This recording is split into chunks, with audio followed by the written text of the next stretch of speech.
ಇವತ್ತು ನಮ್ಮ ಹೋರಾಟ ಮಾಡ್ತಿದ್ದಂಥವ್ರ ಮೇಲೆ ಇಂಡಿಯನ್ IPC ಕೋಡ್ ಇವಾಗ BNS ಆಗಿದೆ. BNS ಅಲ್ಲಿ 109, 132, 189, 2, 190, 191, 2, 191, 3 ಅಂದರೆ ಇದು of murder, attempt to murder ಕೇಸ್ಗಳನ್ನು ಇವತ್ತು ದಿಲೀಪ್ ಕುಮಾರ್ ಅವ್ರ ಮೇಲೆ 4 ಜನ ಸ್ವಾಮೀಜಿಗಳ ಮೇಲೆ ಹಾಕಿದ್ದಾರೆ. ಸ್ವಾಮೀಜಿಗಳು ಪಾಪ ಸನ್ಯಾಸಿಗಳು ಎಲ್ಲವನ್ನ ತ್ಯಾಗ ಮಾಡಿ ಬಂದಿರೋವಂಥವ್ರು, ರೈತರ ಪರ ಕರೆದ್ರು ಅಂತ ಬಂದು ಹೋರಾಟ ಮಾಡಿದವ್ರ ಮೇಲೆ ಅಟೆಂಪ್ಟ್ ಟು ಮರ್ಡರ್ ಆಗ್ತಾರೆ ಅಂತ ಹೇಳಿದ್ರೆ ಈ ಸರ್ಕಾರಕ್ಕೆ ಮಾನ ಮರ್ಯಾದೆ ಇದೆಯಾ? ಇದನ್ನು ಸ್ವಾಮೀಜಿಗಳ ಮೇಲೆ ಈ ರೀತಿಯ ಕೇಸ್ಗಳನ್ನು ಮಾಡೋವಂಥದ್ದು ನಾನು ಜೀವನದಲ್ಲೂ ನೋಡಿರಲಿಲ್ಲ. ಇಂಥ ನೀಚ ಸರ್ಕಾರವನ್ನು ನಮ್ಮ ಜೀವನದಲ್ಲೂ ನೋಡಿರಲಿಲ್ಲ. ನಾನು ಹೋಮ್ ಮಿನಿಸ್ಟರ್ ಇಲ್ಲೇ ಇರೋರೆ, ನಾನು ಅವರಿಗೆ ವಿನಂತಿ ಮಾಡ್ತೇನೆ, ಕೂಡಲೇ ಈ ಕೇಸನ್ನು ರದ್ದು ಮಾಡಬೇಕು ಸ್ವಾಮೀಜಿಯವ್ರ ಮೇಲೆ ಇರೋಂಥದ್ದು.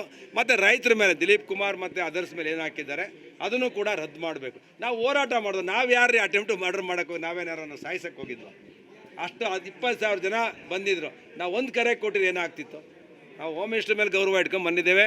ಮತ್ತು ಸಿದ್ದರಾಮಯ್ಯನವ್ರ ಮೇಲೆ ಇನ್ನೂ ನಂಬಿಕೆ ಕಳ್ಕೊಂಡಿಲ್ಲ, ನಾವು ಅವ್ರ ಮೇಲೆ ವಿಶ್ವಾಸ ಇಟ್ಕೊಂಡಿದ್ದೇವೆ.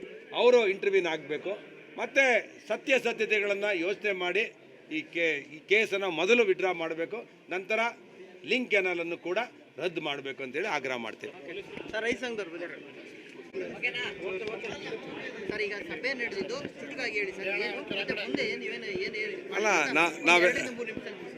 ನಾವೆಲ್ಲರೂ ಇವತ್ತು ರೈತ ಸಂಘದವರು, ಶಾಸಕರುಗಳು, ಜ್ಯೋತಿ ಗಣೇಶು, ನಾನು, ಗೋವಿಂದರಾಜವರು ಮತ್ತು ರೈತ ಸಂಘದವರು, ನಮ್ಮ ಅಧ್ಯಕ್ಷರು, ರಾಜ್ಯ ರೈತ ಸಂಘ ಉಪಾಧ್ಯಕ್ಷರಾದ ಗೋವಿಂದರಾಜ್ ಸರ್ ಎಲ್ಲರೂ ಭೇಟಿ ಮಾಡಿದ್ದು. ಒಂದು ರೌಂಡ್ ಟೇಬಲ್ ಮೀಟಿಂಗ್ ಮಾಡಿದ್ವು ನಾವು. ಮುಂದೆ ಈ ಸರ್ಕಾರ ಮಾಡ್ತೀವಿ ಅಂತ ಹೇಳ್ತಿದ್ದಾರೆ, ಮುಂದಿನ ನಡೆ ಏನು ಅಂತೇಳಿ. ಅದಕ್ಕೆ ಪರಮೇಶ್ ಸಾಹೇಬ್ರು ಏನು ಮಾತಾಡ್ತಾರೆ, ಜಿಲ್ಲಾ ಉಸ್ತುವಾರಿ ಸಚಿವರಾಗಿ, ಮತ್ತು DK ಶಿವಕುಮಾರ್ ನೀರಾವರಿ ಸಚಿವರು ಅವರೇನು ಮಾತಾಡ್ತಾರೆ ಅಂತ ಇಬ್ಬರು ಹೇಳಿದ್ದಾರೆ, ನಾವು ಇದನ್ನು ನಿಲ್ಲಿಸಲ್ಲ ಅಂತೇಳಿ. ಆಮೇಲೆ ಚಿಕ್ಕ ಪುಟ್ಟ ಗೊಂದಲಗಳನ್ನು ಸೃಷ್ಟಿ ಮಾಡಿದ್ದಾರೆ. ಇಲ್ಲ, ಇದು ಕುಣಗಲ್ಗೆ ನೀರು ಹೋಗಿಲ್ಲ, ಮತ್ತೊಂದು ಅದಕ್ಕೆ ನಾವು ಮಾಡ್ತಿದ್ದೀವಿ ಅನ್ನೋದನ್ನ ಏನೋ ಒಂದು ಸಮಜಾಯಿಸಿ ಕೊಟ್ಟಿದ್ದಾರೆ. ಅದಕ್ಕೆ ಇದು ಗೊಂದಲದ ಹೇಳಿಕೆ ಆಗಿದೆ. ಇನ್ನೊಂದು ಮಾಗಡಿಗೆ ನಾವು ನೀರು ಕೊಡಲ್ಲ ಅಂತ ಹೇಳಿದ್ದಾರೆ. ಯೋಜನೆ ಆಗಿದೆ, ಅದಿನ್ನೂ ವಾಟರ್ ಅಲೋಕೇಶನ್ ಆಗಿಲ್ಲ ಅಂತೇನೋ ಹೇಳಿದ್ದಾರೆ ಅವರು. ಇವೆಲ್ಲ ಗೊಂದಲಗಳು ಬೇಡ ನಮಗೆ. ನಮ್ಮದು ವೆರಿ ಕ್ಲಿಯರ್ ಇದ್ದೇವೆ ನಾವು. ಇದು ಅವೈಜ್ಞಾನಿಕವಾಗಿರುವಂಥ ಎಕ್ಸ್ಪ್ರೆಸ್ ಕ್ಯಾನಲ್ಲು. ಇದರಿಂದ 10 ತಾಲೂಕುಗಳಲ್ಲಿ 8-9 ತಾಲೂಕುಗಳಿಗೆ ಹೇಮಾವತಿ ನೀರು ದಕ್ಕಲ್ಲ.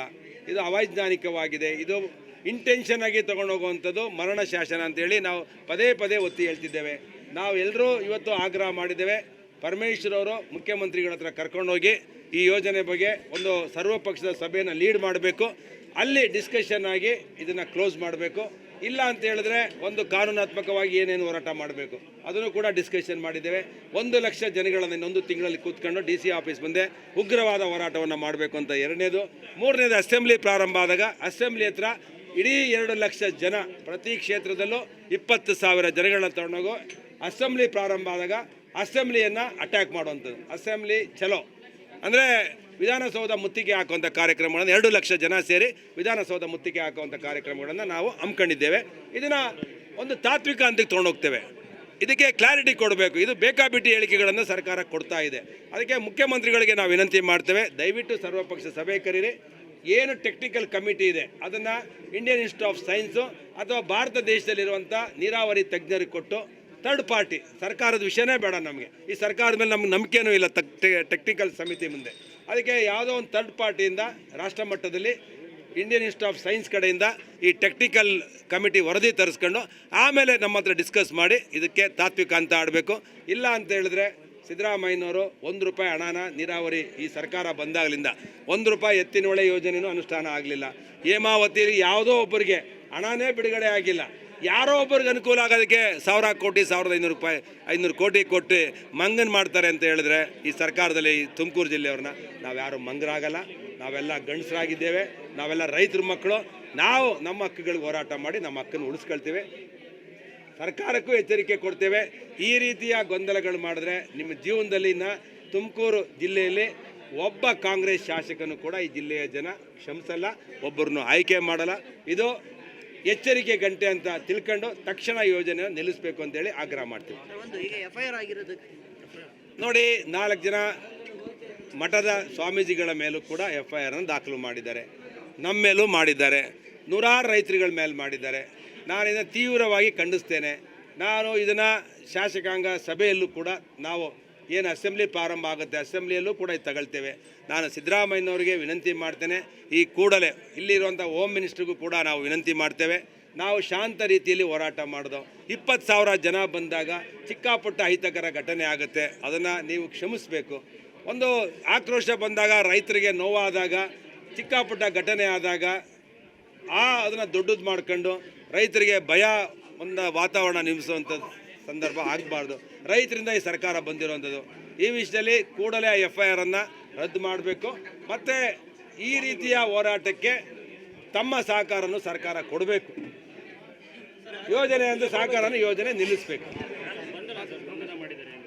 ನಮ್ಮ ಒಬ್ಬ ಯುವ ಮೋರ್ಚಾದವನು ಬಂಧನ ಮಾಡೋರೆ. ನಮಗೀಗ ಮಾಹಿತಿ ಬಂದಿದೆ, ಯಾರಪ್ಪ ಚೇತನ್ ಅನ್ನೋರನ್ನ ಕೂಡಲೇ ಅವ್ರನ್ನ ಬಿಡುಗಡೆ ಮಾಡಬೇಕು. ಇಲ್ಲ ಅಂತ ಹೇಳಿದ್ರೆ ಇಲ್ಲಿ ಪ್ರತಿಭಟನೆ ಮಾಡ್ತೇವೆ ನಾವು. ಅದರಿಂದ ನಾನು ಈ ಕೂಡಲೇ ಸರ್ಕಾರಕ್ಕೆ ಕೇಳ್ತೇನೆ, ಅನಾವಶ್ಯಕವಾಗಿರೋಂಥವ್ರನ್ನ ಬೇಕಾಬಿಟ್ಟು ನೀವು ಅರೆಸ್ಟ್ ಮಾಡೋದನ್ನು, ಲೀಸ್ಟ್ ಔಟ್ ಮಾಡ್ಕೊಂಡು ಅರೆಸ್ಟ್ ಮಾಡೋಂಥವ್ರನ್ನ ನಾವು ಸಹಿಸಲ್ಲ. ನೀವು ಪಾಕಿಸ್ತಾನ್ ಜಿಂದಾಬಾದ್ ಅಂತ ಅಸೆಂಬ್ಲಿಲಿ ಕೂದವ್ರನ್ನ ಇನ್ನೂ ಅರೆಸ್ಟ್ ಮಾಡಿಲ್ಲ.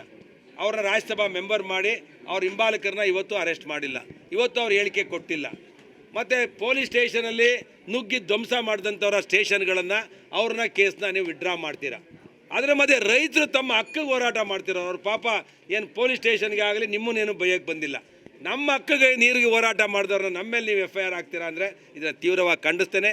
ಈ ಕೂಡಲೇ FIRನ ರದ್ದು ಮಾಡಬೇಕು ಮತ್ತು ಯಾರನ್ನೂ ಕೂಡ ಬಂಧಿಸಬಾರ್ದು ಅಂತೇಳಿ ನಾನು ಸರ್ಕಾರಕ್ಕೆ ಆಗ್ರಹ ಮಾಡ್ತೇನೆ.